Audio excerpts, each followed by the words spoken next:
UG एक बहुत ही powerful nomadic tribe थे। वो सेंट्रल एशिया में 2nd सेंचुरी बीसीई के आसपास रहा करते थे। वॉरफेयर और ट्रेड में अपनी स्किल के लिए जाने जाते थे। यूजी एक बहुत बड़े टेरिटोरी को कंट्रोल करते थे, लेकिन उनकी डोमिनेंस को चैलेंज किया गया जब स्योंगनू, जो कि एक और नोमैडिक ग्रुप था, उन्होंने अपने टेरिटरी को बढ़ाना शुरू कर दिया। अपने लीडर मोडू चन्यू के अंडर स्योंगनू ने यूजी को हरा दिया और उन्हें उनके होमलैंड से खदेड़ दिया। ये डिस्प्लेसमेंट उनकी हिस्ट्री में एक टर्निंग पॉइंट बना, क्योंकि उन्होंने एक लंबा और कठिन माइग्रेशन शुरू किया। यूजी साउथ और वेस्ट की ओर जर्नी किए, एक नई जगह सेटल होने के लिए। उनके माइग्रेशन का सेंट्रल एशिया के पॉलिटिकल लैंडस्केप पर बहुत ज्यादा इम्पैक्ट पड़ा और आगे चलकर कुशान एम्पायर का फॉर्मेशन हुआ। इस एम्पायर ने इंडिया की हिस्ट्री पर एक लास्टिंग लेगेसी छोड़ा। यूजी का माइग्रेशन 100 साल से भी ज्यादा समय तक चला, जिस दौरान उन्होंने बहुत हार्डशिप्स देखे। अपने सर्वाइवल के लिए उन्हें लड़ना पड़ा, नए पास्चर्स और रिसोर्सेज की तलाश करनी पड़ी। उनका जर्नी उन्हें ट्रेचरस माउंटेन्स और बैरन डेजर्ट से होकर ले गया और आखिरकार वो 130 बीसीई में बैक्ट्रिया पहुंचे। आज के अफगानिस्तान में स्थित बैक्ट्रिया को यूजी ने जीत लिया, जिन्होंने वहां अपना डोमिनेंस स्थापित किया और ग्रीक कल्चर और एडमिनिस्ट्रेशन के एलिमेंट्स को अपनाया। कल्चर्स का ये फ्यूजन कुशन एम्पायर की एक डिफाइनिंग फीचर बनेगा। हालांकि यूजी बैक्ट्रिया में ज्यादा दिनों तक नहीं रहे। वो फर्टिल लैंड और नए अपॉर्चुनिटीज की तलाश में साउथ ईस्ट की और इंडियन सबकॉन्टिनेंट की ओर बियाज गए। इस मूवमेंट ने इंडियन सबकॉन्टिनेंट के साथ उनके इंटरैक्शन की शुरुआत की, जिसके बहुत प्रोफाउंड कॉन्सिक्वेंसेस होंगे। पहली सदी सीई के आसपास यूजी ट्राइब्स एक हो गए और उन्होंने नॉर्थ इंडिया में एक पावरफुल किंगडम स्थापित किया। यह कुशन एम्पायर के बर्थ को मार्क करता है। कुजुला कटफिसेस कुशन्स के पहले प्रोमिनेंट रूलर बने, एक श्रूड स्ट्रेटेजिस्ट और कैपेबल एडमिनिस्ट्रेटर। कुजुला कटफिसेस ने यूजी ट्राइब्स को कंसोलिडेट किया और कुशान टेरिटरी को बढ़ाया। आज के अफगानिस्तान, पाकिस्तान और नॉर्थ वेस्ट इंडिया के एरियाज को जीत लिया। उन्होंने एक सेंट्रलाइज्ड एडमिनिस्ट्रेशन स्थापित किया और एक नया करेंसी सिस्टम इंट्रोड्यूस किया, जिससे ट्रेड और इकोनॉमिक स्टेबिलिटी को बढ़ावा मिला। कुजुला कटफिसेस के रेन ने कुशान एम्पायर की फ्यूचर प्रॉस्पेरिटी और डोमिनेंस की नींव रखी।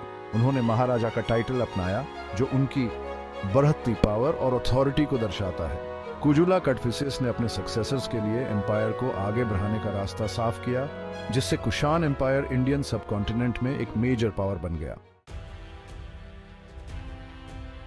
कुजुला कटफिसेस के बाद उनके बेटे वीमा ताक्तो, जिन्हें वीमा कटफिसेस भी कहा जाता है, वो कुशन रूलर बने। लगभग 90 से 110 सी तक रूलिंग करते हुए वीमा ताक्तो ने अपने पिता की एक्सपेंशनिस्ट पॉलिसीज को जारी रखा। उन्होंने कुशन एम्पायर को इंडियन सबकॉन्टिनेंट में और आगे बढ़ाया। नॉर्थ इंडिया में गैंजेटिक प्लेन्स तक के रीजन्स को जीत लिया। वीमा ताक्तो का रेन कुशन एम्पायर के लिए मिलिट्री कंसोलिडेशन का पीरियड था। उन्होंने कुशन एडमिनिस्ट्रेशन को मजबूत बनाया, जिससे नए जीते गए टेरिटरीज को एम्पायर में इंटीग्रेट करने में मदद मिली। नेबरिंग किंगडम्स के साथ डिप्लोमेटिक रिलेशंस बनाए रखते हुए वीमा ताक्तो को एक पावरफुल और सक्सेसफुल कुशन एम्परर के रूप में याद किया जाता है। उन्होंने कुशन एम्पायर को रीजन में एक डोमिनेंट फोर्स के रूप में स्थापित करने में एक क्रूशल रोल निभाया। उनका रेन प्रॉस्पेरिटी और स्टेबिलिटी का पीरियड था, जिससे कुशन एम्पायर फलता फूलता रहा। Section 5, the great Kanishka, a golden age. Kanishka I, जिन्हें कनिष्का द ग्रेट भी कहा जाता है, वो 127 सीई में कुशन थ्रोन पर आसीन हुए। उनके रेन को कुशन एम्पायर का गोल्डन एज माना जाता है। कनिष्का एक रिमार्केबल रूलर थे। वो अपनी मिलिट्री प्रोवेस, एडमिनिस्ट्रेटिव रिफॉर्म्स और आर्ट्स और रिलीजन के पैट्रनेज के लिए जाने जाते थे। कनिष्का ने कुशन एम्पायर को उसके ग्रेटेस्ट एक्सटेंट तक फैलाया। उन्होंने एक ऐसे वास्ट टेरिटरी को कंट्रोल किया जो सेंट्रल एशिया से लेकर नॉर्थ इंडिया तक फैला हुआ था। उन्होंने पेशावर में एक दूसरा कैपिटल स्थापित किया, जो आज के पाकिस्तान में है। यह एम्पायर के वास्ट रीच को दर्शाता है। वो बुद्धिज्म के एक ग्रेट पेट्रन थे। उन्होंने बुद्धिज्म को सेंट्रल एशिया और चाइना तक फैलाने में एक पिवटल रोल निभाया। कनिष्का ने कश्मीर में 4th बुद्धिस्ट काउंसिल को कन्वीन किया। इस काउंसिल का उद्देश्य डॉक्ट्रिनल डिस्प्यूट्स को रिजॉल्व करना और बुद्धिस्ट स्क्रिप्चर्स को कॉडिफाई करना था। कनिष्का का रेन सिग्निफिकेंट कल्चरल और इंटेलेक्चुअल अचीवमेंट्स से भरा हुआ था। गंधारा स्कूल ऑफ आर्ट उनके पैट्रोनेज के तहत फ्लरिश हुई। आर्ट के इस स्कूल ने ग्रीक, रोमन और इंडियन आर्टिस्टिक ट्रेडिशंस को मिलाकर एक यूनिक स्टाइल बनाया। कनिष्का के रेन ने इंडियन सबकॉन्टिनेंट की हिस्ट्री और कल्चर पर एक अमिट छाप छोड़ी। उन्हें एंशिएंट इंडिया के सबसे महान शासकों में से एक के रूप में याद किया जाता है। Section 6, Kushan military might. Kushan empire एक फॉर्मिडेबल मिलिट्री पावर था। उनकी सक्सेस उनकी स्ट्रॉन्ग और वेल ऑर्गेनाइज्ड आर्मी की वजह से थी। कुशन आर्मी एक मल्टी एथनिक फोर्स थी। इसमें एम्पायर के वेरियस पार्ट्स के सोल्जर्स शामिल थे। कुशान कैवलरी अपनी स्किल और मोबिलिटी के लिए विशेष रूप से प्रसिद्ध थी। कुशान हॉर्समैन एक्सपर्ट आर्चर्स थे। उन्होंने कई बैटल्स में एक डिसाइसिव रोल निभाया। कुशान्स के पास एक स्ट्रॉन्ग इन्फेंट्री भी थी। वो तरह तरह के वेपन से लैस थे। इनमें सोर्ड, स्पीयर्स और एक्सेस शामिल थे। कुशान आर्मी अपने वॉर एलिफेंट्स के इस्तेमाल के लिए भी जानी जाती थी। इन एनिमल्स ने अपने एनिमीज के दिलों में डर पैदा कर दिया था। कुशान आर्मी की मिलिट्री स्ट्रेंथ ने एम्पायर को अपने टेरिटोरीज को बढ़ाने, अपने वास्ट डोमेन्स पर कंट्रोल बनाए रखने और अपने ट्रेड रूट्स की रक्षा करने की अनुमति दी। कुशन्स की मिलिट्री प्रोवेस एंशिएंट इंडिया में उनके प्रोमिनेंस तक पहुंचने में एक की फैक्टर थी। Section 7, A Crossroads of Cultures।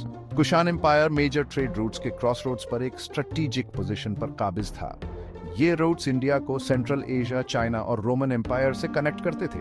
इस स्ट्रेटेजिक लोकेशन ने गुड्स, आइडियाज और कल्चर्स के एक वाइब्रेंट एक्सचेंज को सुगम बनाया। कुशान्स ने कल्चरल डाइवर्सिटी को अपनाया। उन्होंने अपनी संस्कृति में वेरियस कल्चर्स के एलिमेंट्स को शामिल किया जिनका उन्होंने सामना किया। यह कल्चरल फ्यूजन कुशान पीरियड के आर्ट, आर्किटेक्चर और रिलीजियस प्रैक्टिसेस में स्पष्ट है।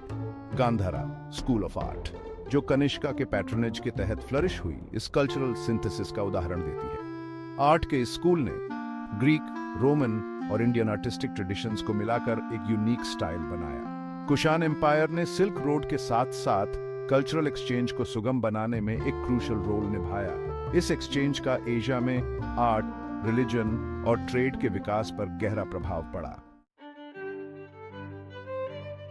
Section 8, religious harmony and innovation. Kushan empire religious tolerance और डाइवर्सिटी द्वारा परिभाषित था। कुशन रूलर्स, विशेष रूप से कनिष्का, मल्टीपल रिलीजन्स के पेट्रन्स थे। बुद्धिज्म कुशन पैट्रनेज के तहत फ्लरिश हुआ। कनिष्का का बुद्धिज्म में रूपांतरण और बुद्धिस्ट इंस्टीट्यूशंस के लिए उनके सपोर्ट ने पूरे सेंट्रल एशिया और चाइना में बुद्धिज्म के प्रसार में महत्वपूर्ण योगदान दिया। हालांकि कुशन्स अदर रिलीजन्स का भी सम्मान करते थे, जिसमें हिंदुइज्म, ज़ोरोएस्ट्रियनिज्म और ग्रीक पॉलिथिज्म शामिल हैं। इस रिलीजियस टॉलरेंस ने पीसफुल कोएग्जिस्टेंस और कल्चरल एक्सचेंज के माहौल को बढ़ावा दिया।